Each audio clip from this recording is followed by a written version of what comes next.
भारत के उद्योगपतियों ने एक से बढ़कर एक ब्रांड्स को इस देश में खड़ा किया है। बता दें कि कई ब्रांड तो ऐसे भी हैं जो कि 100 साल पार कर चुके हैं। तो कई ब्रांड ऐसे हैं जो भारतीय हैं, लेकिन हमें ये नहीं पता है कि उनका भारत से संबंध है। इसी सिलसिले में आज हम आपको एक 100 साल पुराने साबुन की कहानी सुनाने जा रहे हैं, जो आज भी लोगों को काफी पसंद है। दरअसल हम बात कर रहे हैं मार्गो साबुन की।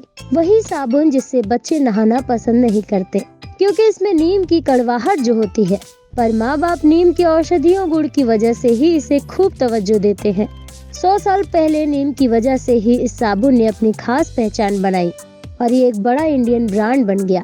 गौरतलब है कि अंग्रेजों के दौर में कलकत्ता एक बड़ा बिजनेस हब होता था। तभी तो भारत के कई बड़े बिजनेस हाउस या तो कलकत्ता में शुरू किए जाते थे या फिर उनका कोई न कोई लिंक बंगाल से रहा है। फिर वो चाहे डाबर की दवाइयाँ हो या कोक ब्रांड के पटाखे।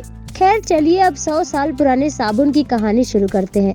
यह मार्गो साबुन आज भी लोगों के दिलों पर राज करता है। मार्गो साबुन भारत में स्वदेशी आंदोलन की देन है। बता दें कि बात आजादी से पहले की उस दौर की है, जब भारतीय बाजार अंग्रेजों सामानों से भरे पड़े थे। तब 1916 में खगेंद्र चंद्र दास ने अपने दो साथियों के साथ मिलकर कलकत्ता केमिकल कंपनी बनाई थी। उन्होंने अमेरिका की स्टैनफोर्ड यूनिवर्सिटी से 1910 में केमिस्ट्री में डिग्री ली थी और बाद में वो कुछ समय के लिए जापान भी गए थे और फार्मास्यूटिकल्स की पढ़ाई की, और वो खुद एक वैद्य परिवार से आते थे। बता दें कि जब वो भारत लौटकर आए तो अंग्रेजी हुकूमत के खिलाफ चल रहे स्वदेशी आंदोलन का हिस्सा बन गए और इस कंपनी की नींव पड़ी। नीम को केसी दास भारत की पहचान मानते थे। केमिस्ट्री में उनकी डिग्री ने उन्हें नीम का सही एक्सट्रैक्ट निकालने में मदद की थी और बस फिर होना क्या था, उन्होंने नीम को साबुन की शक्ल दे डाली और इस तरह मार्गो साबुन वजूद में आया। साल 1920 में इसी के साथ उन्होंने नीम टूथपेस्ट भी बनाया। इसके बाद में उनकी कंपनी ने एरामास सोप, चेक डिटर्जेंट, महाभृंगराज ऑयल जैसे अन्य प्रोडक्ट भी बनाए।